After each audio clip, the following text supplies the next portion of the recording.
asalaamaaleykum beneen yoon yéen ñi ñuy topp ci Légende TV Ngoundiane télé askan wi la chaîne de proximité dal leen ak jàmm ci seen émission droit et devoir d'un citoyen dans sa commune tey ñuy dalal ndaanaan bu mag di doomu Ngoundiane ku yàgg di forcer respect ba tey yàlla def lu mu def ci moom muy ku ñuy tiitaroo ku ñuy ndamoo ndax bëgg bi mu bëgg jeunesse am ak bëgg bu mu bëgg commune am du Ngoundiane monsieur le maire Mbaye Sarr di documentaliste chef de bureau des archives de la documentation et de la publication à la cellule de communication du ministère des Finances et du Budget, élu local aussi depuis 2019, vice-PCR de 2019 à nos jours. Monsieur le maire, nuyu nañ la. Merci Daouda maa ngi leen di fay di nuyu téléspectateuru Légende TV Ngoundiane nuyu askanu Ngoundiane yépp di leen jaajëfal ci seen déplacement bi di rafetlu seen taxawaay seen liggéey ci yee askanu waa Ngoundiane yéen émission bi na ngeen ko tuddee droit et devoir d'un citoyen fekk déjà yéen ci seen bopp yéen a ngi assumer rôle boobu yéen a ngi koy dund ci seen initiative bi parce que yéen a ngi doxal li leen war yéen ci askan bi te man jàpp naa ne dara gënul am solo li ngeen di def mooy yéen nit ñi parce que nit ki bu xamul jëfam mënta set te buy développement di am jëf mooy tax développement am te yéen a ngi niital nit ñi ñu xam yoon bi ñu xam fan la ñuy teg seen tànk donc vraiment sur ce point là loolu laa leen bëggoon nuyoo jaajëfal leen rafetlu seen liggéey bi. Merci monsieur le maire. Je rappelle aussi que il est membre de l'AFP, Alliance des Forces Progrès, bokk tam ci M2D muy mouvement dooleel Mbaye Dione. Tey fu ñu bëgg a doore waxtaan bi mooy dañu xuus ci côté politique comme ni ma ko mën a waxee ndax mooy sa domaine comme niñ ko mën a waxee mais pas professionnellement. Effectivement. Léegi ngeen bokk M2D yàlla dogal 6 wala 7 mois derrière yéen a ngi nekkoon ci campagne électorale pour daggaan seen baatu askan. maanaam toogalaat Ngoundiane au niveau de la mairie. yàlla dogal ñu wóoluwaat leen tabbaat leen une 3e fois si je ne me trompe pas. loolu ban impression ngeen ci am tey. waa Daouda loolu man li may wax rek dañuy sant yàlla d'abord sant askanu Ngoundiane sant askanu Ngoundiane ndax politique dafa doy waar dafa soxla lu ñuy wax kóolute mais dafa soxla aussi compétence bu yàlla dogalee ñu fal la benn yoon falaat la une 2e fois falaat la une 3e fois man li may gis mooy askan boobu deseelatu la dara te ku la deseelul dara mënu lu dul am li tubaab di wax gratitude envers cette personne là ñun mënuñu am lu dul gratitude envers la population de Ngoundiane di leen sant di leen gërëm di gën a doon seen ay jaam parce que nekk politicien ci gox surtout ñu fal la firiwul dara lu dul nekk bàyyi faalu askan bi nekk seen jaam di leen dawal guddi ak bëccëg ci loo mën ak ci loo mënul ba tax na vraiment man de sentiment bi ma am personnellement mooy ab soññe la dañoo war a gën a góorgóorluwaat gën a xeñtuwaat soxlay askan bi gën ci jàpp man daal sentiment boobu laa am sentiment de gratitude et de reconnaissance envers la population de Ngoundiane. Très bien am na solo bu baax a baax kàddu yi na nga koy rafetlu bu baax waaye ñu bëgg a xuus tuuti comme yàlla dogal na ni dagaan ngeen seen baatu askan ñu renouveler waat confiance bi joxaat leen ngeen pour ngeen war a doxalaat yeneen 5 ans ci kanam ban programme ngeen am pour mandat bii nii ñu leen joxaat ak niveau de développement bi fan la toll. merci beaucoup Daouda jërëjëf wax nga dëgg parce que politique moom à la base boo gisee état bi créer li ñuy wax ay collectivités territoriales léegi bu njëkk ñu ko doon wax ay collectivités locales donte man sax terme local bi moo ma gën a neex parce que pour man proximité bi moo ëpp solo ci lii politique boo gisee état bi xalaatoon ko mooy ñu mën a suqali gox yi ak goxaat yi. exactement ñu am ay équipe dirigeante au niveau de la base yoo xam ne dañu mën a impulser lu ñuy wax développement xool opportunité yi nekk ci gox yi nan lañ koy suuxatee bu opportunité yooyu jural askan bi njëriñ ñun nag yàlla dafa dogal bi ñu ñëwee Ngoundiane en 2009 dañu fekkoon ay priorité yu bëri xam nga développement planification moo ko lal planification mooy lan mooy nga fexe ba xam lan moo la war boo xamee li la war ba pare nga xool loolu lan moo ci gën a jàmp mooy priorisation nga def priorité boo amee say priorité ba pare nag nga doon di wuti ay ressources yoo xamante ne ci ngay mën a defee loolu. boo seetlu en 2009 bi ñu ñëwee problème mu ndox nekkoon na lu sonal askanu Ngoundiane te en termes de priorité ndox dara gënu ko woon nekk prioritaire su ngeen fàttalikoo suñu mbokki waa Mbourwaay yi ñu sonnoon lañu ci am ndox mais bi ñu ñëwee Ngoundiane aussi fekkoon nañu village yu bëri amuñu courant mu nekkoon une demande sociale loolu aussi bokk na ci li nekkoon ay priorité mais bi ñu ñëwee aussi fekkoon nañu Ngoundiane demlante gi ak dikklante gi ci village yi ci yenn yoon yi ju jafe woon la ba tax na piste rurale aussi dafa nekkoon ay priorité ginnaaw bi ñu xañtoo loolu yépp ba pare gis ne lii ay priorité la fokk ñu taxaw ci yooyu boo seetloo suñu mandat yu njëkk yi li ci ëpp loolu la ñuy def fexe nañ ba ñi waroon am ndox am fexe nañ ba yoon yi dem fu ñu war a dem li nga xamante ne moo di njàng mi aussi jamono yooyu fekk nañu waa jàgg di ñaxtu ne dañu war a am CM parce que sonnal nañu suñu mbokk waa Ngoundiane yi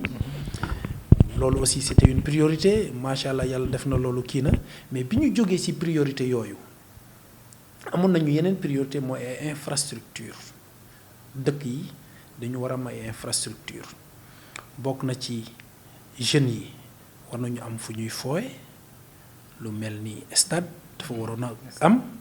mais war nañu am lu mel ni ay maison de jeunes yoo xamante ne bu ñu bëggee def seen ay spectacle bu ñu bëggee def yenn xeetu manifestation yi ñu mën ko fa war a def ci planification bi noonu la ñu tëggee woon affaire yi ba nga xam ne bu ñu jógee ci lii la ñu dal bu ñu jógee ci lii la ñu dal biñ ñu falaatee nag 3e mandat bi ñun suñu orientation mooy nan la ñuy def ba xale yi ak jigéen ñi mën a am xëy loolu moo nekk actuellement la priorité de ce quinquennat 2022-2027 nan la ñuy def ba jigéen ñi ak ndaw yi am xëy loolu mooy priorité donte nag du yàq am na lu ñuy continuer di def loo xamante ne loolu moom mënta ñàkk ça fait partie de la vie dinañu continuer di subventionner ñi ñuy subventionner dinañ continuer def li ñu def ci santé bi ci éducation bi et cetera mais daal in fine en 2027 su mooy doon wax nit ñi fu ñuy orienter fu ñuy évaluer nañ ñuy évaluer ci nan la ñu def ba nit xale yi am liggéey ak jigéen ñi waaw loolu daal mooy chapeau mandat bi. très bien loolu sax foofu nga mujjee bokkoon na ci question yoo xamante ne dañu intéressé trop préparé woon nañ ko mais xam naa dañ koy évacuer de bonne foi kon ndaxte dañoo constaté ne peut-être Ngoundiane tey jii nii yegg na ci niveau boo xamante ne domaine boo dem am na ñuy jàng ba taxaw métier boo dem am na ñoo xamante ne mun nañ wax ne ay entrepreneur lañ ci domaine boobu parce que jàng nañ ko xam nañ ko nu ngi koy pratiquer mais à défaut li ñu manqué véritablement mooy yaakaar nañ ne xëy na comme sunu autorités yi dañ leen sentirul ci benn côté boo xamante ne maanaam dañuy mën a jàppale pousse ñu à ce que ñu mën a réussir sunu pari effectivement yaakaar naa côté boobu tam faw nga yaatal fa comme seen programme dafa jublu ci wàllum xëyum ndaw effectivement damay d'accord d'abord ci constat bi ngeen def am na domaine yoo xam ne suñu accompagnement des na mais li taxoon na accompagnement bi des bokk na ci li ma leen njëkk a wax léegi parce que lu bëri en termes de priorité la woon mais boo seetloo li jël 2 dernières années wala 3 dernières années yi changé nañu de cap aujourd'hui boo jëlee par exemple jeunes yi nga xam ne dañ doon jàng ñi ci bëri di am déchet à partir de l'université parce que université dafa métti maa ngi fàttaliku jamono yi ñu fay nekk déjà dans les années 2001 2002 kenn ci benn suñu professeur def doon wax ne la règle à l'université c'est l'échec l'exception mooy la réussite téeméeri étudiants dañuy dugg université in fine presque 10 rek ñoom ñoo cay àgg fu ñu bëgg a àgg nan la ñuy def ba suñu mbokk yooyu di ñëw université yàlla dafa ñu am ay gàllankoor ñu mën leen a recycler ci yeneen domaine loolu moo ñu indi woon parce que dañu commencé woon di am par benn kenn ñëw ne la dama am problème nga koy fayal fii parfois da ngay am problème pour justifier sax ni nga ko koy fayale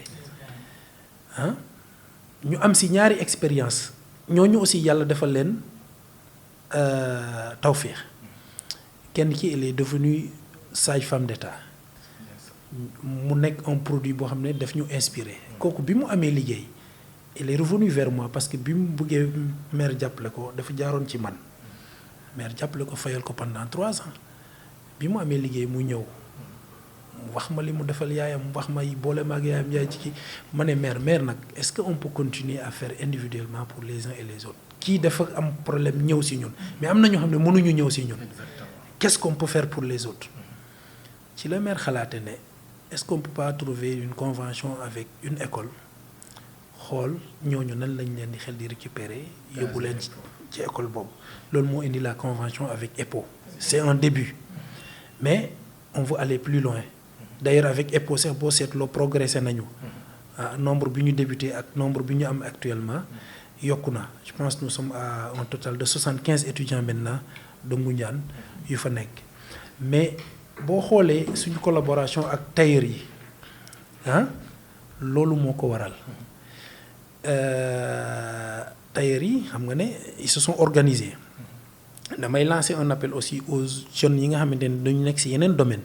ñu gën a organiser wu. comme les maçons. Justement comme voilà maçons yi gis naa dégg naa ne am nañu une association des ouvriers de Ngoundiane ça c'est une très bonne idée parce que mairie bi aussi mënul di accompagner individuellement. Un accompagnement individuel